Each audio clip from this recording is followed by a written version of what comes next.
बिस्मिल्लाहिर्रहमानिर्रहीम। अस्सलाम वालेकुम नाज़रीन इकराम, मैं हूं मखदूम शाहबुद्दीन और आप देख रहे हैं मेरा फेसबुक और यूट्यूब चैनल। उम्मीद करता हूं आप सब लोग बखैर वाफियत होंगे और जहां भी होंगे अपने अहले खाना समेत खुश भी होंगे और महफूज भी। नाज़रीन इकराम, एक बहुत बड़ा सरप्राइज दिया है इमरान खान की टीम ने और नून लीग और बाकी जितने इस वक्त फरीकैन हैं जो बिल्कुल भी ये नहीं चाहेंगे कि पाकिस्तान तरीके इंसाफ के मामलात दुरुस्त हों, उन पर एक बहुत बड़ा बॉम्बशेल गिराया है। इमरान खान ने असूली मौक़िफ़ अपनाया है और एब्सोल्युटली नॉट एक मरतबा फिर अमेरिका बहादुर को कह दिया है। बहुत बड़ी डेवलपमेंट है और एक ऐसे वक्त में जब मुज़ाकरात की बाज़गश चल रही है और फैसला साजों और पाकिस्तान तहरीक इंसाफ की बात जो है वो बनने लगी है और इस्लामाबाद से एक बहुत बड़े ब्रेक थ्रू की खबर आई है। इस हवाले से भी कुछ इनसाइड डिटेल्स मैंने आपके सामने रखनी है और एक ऐसे वक्त पे पीटीआई की तरफ से ये मूव बहुत सिंबॉलिक है और आप अंदाजा भी नहीं कर सकते कि ये कितना ज्यादा मैटर करेगा इन द कमिंग डेज। आज 20 दिसंबर 2024 जुमे के दिन नून लीग के लिए ये जुम्मा एक मरतबा फिर ज्यादा भारी पड़ा है और अच्छा खासा भारी पड़ा है। ये सारी एक्सक्लूसिव डिटेल्स जो है ये आपके सामने रखनी है इस वक्त। नाज़रीन इकराम, एक तरफ तो आपको मैं ये बता दूं कि मुज़ाकरात भी होंगे, बहुत सी चीजें साइमल्टेनियसली चलेंगे भी, लेकिन दोनों साइड्स जो हैं वो अपने अपने मसल्स जो हैं वो शो कर रही हैं और इस वक्त एज ऑफ वी स्पीक अभी तक किसी किस्म के रिलीफ की कोई बात नहीं हुई। अब अगर आप दीगर डेवलपमेंट्स को ही देख लें, शेर अफजल मरवत ने यह तक कहा है कि जो 23 तारीख को 190 मिलियन पाउंड स्कैंडल केस है जिसका फैसला महफूज हो चुका है और वो फैसला सुनाया जाएगा और 23 तारीख को इसलिए सुनाया जाएगा क्योंकि 24 तारीख से इस्लामाबाद हाईकोर्ट में मौसम सरमा की तातीलात हैं, तो उसमें इमरान खान साहब को 14 साल कैद की सजा हो सकती है। और इस खदशे का इजहार खान साहब की अपनी टीम ने किया क्योंकि नजर आ रहा है ना, देखें मैं पहले भी ये बात करता हूं कि अगर आप मुझे कहेंगे कि भाई आइन और कानून के मुताबिक बताएं कि इस केस के अंदर क्या हो सकता है, इस केस के अंदर क्या नहीं हो सकता, तो मैं शायद आपको ये कहूं कि जी ये मेरिट्स हैं, ये डी मेरिट्स हैं, ये हो सकता है, वो हो सकता है, लेकिन इस वक्त आइन और कानून मुल्क के अंदर है नहीं। तो जाहिर बात है इसमें अब शेर अफजल मरवत साहब जो हैं उन्होंने बहुत अहम तरीन ये इंकशाफ किया है कि खान साहब को 14 साल सजा जो है वो सुनाने का मंसूबा है। तो वहीं दूसरी जानिब आप देखें, एटीसी रावलपिंडी जो है उसकी जो जीएचक्यू हमला केस है, इंसदाद दहशतगर्दी की अदालत लगी अडयाला जेल में और अडयाला जेल जो है उसमें इमरान खान साहब के ऊपर भी ये केस है, दीगर पीटीआई के रहनुमाओं पर भी है। तो इसी बहाने गंडापुर साहब और दीगर के साथ खान साहब की मुलाकात भी होगी, लेकिन ऑल्दो गंडापुर को वैसे जो डायरेक्ट मुलाकात के लिए आए थे नहीं आने दिया गया था। अब इंसदादी दहशतगर्दी अदालत रावलपिंडी ने 9 मई को जीएचक्यू हमला केस में शाह महमूद कुरैशी, अली अमीन गंडापुर, शिबली फराज, शहरयार आफरीदी और कमल शोजब समेत मजीद 14 मुल्जिमान पर फर्द जुर्म आयद कर दी है। लास्ट टाइम शाह महमूद कुरैशी साहब पर फर्द जुर्म आयद नहीं हो सकी थी, अब दीगर जो है उन पर भी आयद कर दी गई और खान साहब पर भी अनकरीब ये फर्द जुर्म आयद कर देंगे। इमरान खान साहब को कमरा अदालत में पेश किया गया जबकि शाह महमूद कुरैशी को अदालत पेशी के लिए कोर्ट लखपत जेल से सख्त सिक्योरिटी में अडयाला पहुंचाया गया। अली अमीन गंडापुर भी अदालत में पेश हुए। समात के दौरान शिबली फराज, शहरयार आफरीदी, फवाद चौधरी, उस्मान डार, सदाकत अब्बासी, शेख रशीद, वासिक कयूम, कमल शोजब समेत 40 के करीब मुल्जिमान कमरा अदालत में मौजूद थे। स्पेशल प्रोसिक्यूटर जो है पब्लिक प्रोसिक्यूटर नवीद मलिक और जहीर शाह टीम के हमरा अदालत में पेश हुए। पीटीआई के वकील मोहम्मद फैसल मलिक लीगल टीम के हमरा पेश हुए और अदालत ने अली अमीन गंडापुर, शाह महमूद कुरैशी, शिबली फराज, शहरयार आफरीदी, कमल शोजब, उमर तनवीर भट्ट, तैमूर मसूद, साद अली खान, शबीर अमान और सिकंदर जेब, जोहेब आफरीदी, फाद मसूद और राजा नासिर महफूज जो हैं इन पर फर्द जुर्म आयद की और फर्द जुर्म की चार्जशीट एटीसी के जज अमजद अली शाह ने कमरा अदालत में पढ़कर सुनाई और मुल्जिमान ने जारी बात है कि जो सेहत जुर्म है उससे इनकार कर दिया।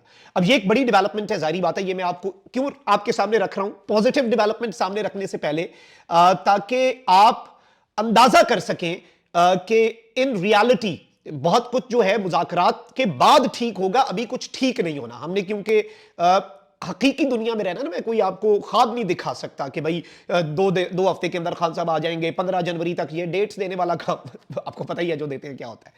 अब पाकिस्तान तहरीक इंसाफ ने एक बहुत बड़ा मूव खेला और ये वो चीज है जो ये जाहिर करती है। मैंने अभी जो लास्ट 2 व्लॉग्स पहले व्लॉग किया जिसमें मैंने बताया कि पाकिस्तान के जो दिफाई प्रोग्राम है उसमें बैलिस्टिक मिसाइल वाले प्रोग्राम पे पाबंदी लगी, मैंने उसकी मजम्मत की और मैंने मजम्मत क्यों की, कुछ पीटीआई के दोस्तों को उस वक्त समझ नहीं आई। देखिए, कुछ मामला आपके नेशनल इंटरेस्ट के होते हैं, उसमें आप पॉलिटिक्स को साइड पे रखते हैं। अब नून लीग वाले तो यही चाहेंगे कि जी पीटीआई लुडियां डाले, पीटीआई जो है वो इस सारी की सारी सूरत हाल के अंदर इस सारे सिनेरियो को अपने मजीद चीजों को खराब करे और ये जो पाकिस्तान के ऊपर और एक दिफाई इदारे के ऊपर, सरकारी दिफाई गुजारे के ऊपर पाबंदी लग गई है। लेकिन इसमें देखें यही फर्क है, कुछ बाहर बैठे हुए पीटीआई के रहनुमा, अमेरिका में एक दो बैठे हुए हैं, वो जलती पर तेल का काम नहीं करना। जुल्फी बुखारी इमरान खान का चलता फिरता फॉरेन ऑफिस, सारी इंटरनेशनल लॉबिंग का क्रेडिट जुल्फी बुखारी को जाता है। सिस्टम जुल्फी बुखारी पे बहुत गुस्से में भी है। 190 मिलियन पाउंड केस में जुल्फी बुखारी को वादा माफ गवाह बनाने के लिए प्रेशर भी था, नहीं बना। अब जुल्फी बुखारी साहब ने जो स्टेटमेंट दी है, मैं समझता हूं कि इससे बेहतरीन स्टेटमेंट और कोई नहीं हो सकती थी। And this is what PTI is, this is what Imran Khan stands for. रहनुमा पाकिस्तान तहरीक इंसाफ जुल्फी बुखारी ने पाकिस्तानी इदारों पर हालिया अमरीकी पाबंदियों की मजम्मत की है। जुल्फी बुखारी ने कहा कि पाकिस्तान के नेशनल डेवलपमेंट कॉम्प्लेक्स और 3 तिजारती इदारों पर अमरीकी पाबंदियों की सख्ती से मुखालफत करते हैं। जुल्फी बुखारी ने कहा कि जोग्राफाई हैसियत के पेश नजर कौमी खुद मुख्तारी के तहफ़्फ़ुज़ के लिए मुनासिब इक़दाम नागुज़ीर हैं।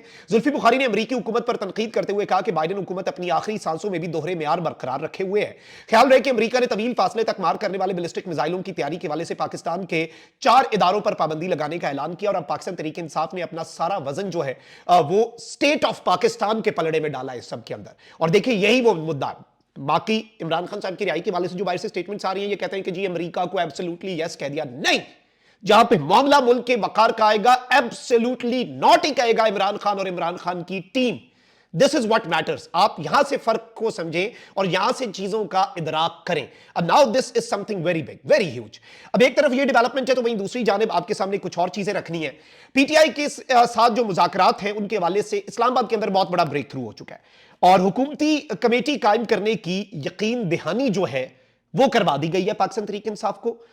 और इमरान खान साहब ने कहा है ना कि संडे तक मुतालबात माने, तो अब चूंकि थोड़ा सिस्टम को टाइम भी चाहिए, तो अब पाकिस्तान तहरीक इंसाफ की टीम के साथ राब्ता हुआ है और यह राब्ता हुकूमत ने नहीं किया, यह राब्ता असल हुकूमत ने किया है। यानी जिनके पास असल हुकूमत है ना, उन्होंने राब्ता किया है और यह यकीन दहानी करवाई है, पाकिस्तान तहरीक इंसाफ को यह गारंटी दी गई है कि अगले हफ्ते तक हुकूमती मुज़ाकराती कमेटी बन जाएगी। आप प्लीज थोड़ा सा सब्र करें और इस मुज़ाकराती कमेटी के जो तमाम तर मामलात हैं उनके उसे हमारी इस मुज़ाकराती कमेटी को हमारी सपोर्ट भी हासिल होगी। और इस सब के अंदर इमरान खान साहब के लिए यह खुसूसी मैसेज है। अब इमरान खान साहब के साथ होपफुली जुमे के दिन भी कुछ आम मुलाकातें होंगी।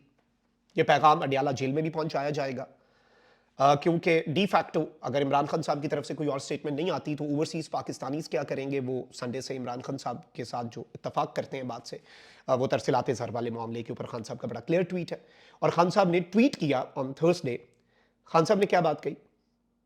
खान साहब ने कहा कि जी अब मुज़ाकरात के लिए आप ही राब्ता करेंगे, हमारे मुज़ाकरात के ख्वाहिश को कमज़ोरी ना समझें वरना we will proceed with our plan. उसके बाद दौड़ें लगी, उन्हें लगा कि पीटीआई को इधर से दबाना है। कप्तान नहीं आया हाथ, आसाब की जंग है।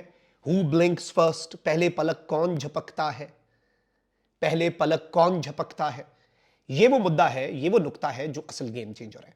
और इमरान खान साहब ने पलक नहीं झपकी। और इसी सब के अंदर आप देखें कि जुल्फी बुखारी की स्टेटमेंट एक बहुत पॉजिटिव मैसेज है जो इस बात की तरफ वाज़ेह इशारा है कि इमरान खान के लिए आज भी सियासी मफाद से ज्यादा मुल्की मफाद ऊपर है। और इमरान खान 10,000 मरतबा इसका सबूत दे चुका है। कितनी दफा खान साहब ने एहतजाज डिले कर दिया, ये कर दिया, वो कर दिया, किसकी खातर? जब जब इमरान अहमद खान न्याजी के सामने मुल्की मफाद आएगा, सियासी मफाद आएगा, इमरान खान अपने सियासी मफाद को ठोकर मार देगा। और शायद इसलिए अल्लाह साथ है, मकबूलियत कम हुई इमरान खान की, कितना कुछ उसके खिलाफ हो गया। ये 14 साल की सजा देना, आप 23 तारीख को दें सजा, उसके बाद सर्वे करें, निकलें बाहर, अपनी मर्जी के इलाके में पहले 100 बंदे से सर्वे कर लें, आपको सब पता चल जाएगा हकीकत क्या है और फसाना क्या है। ये डिटेल्स बड़ी इंपॉर्टेंट थी। अपना बहुत ख्याल रखिए। अल्लाह निगहबान। पाकिस्तान जिंदाबाद।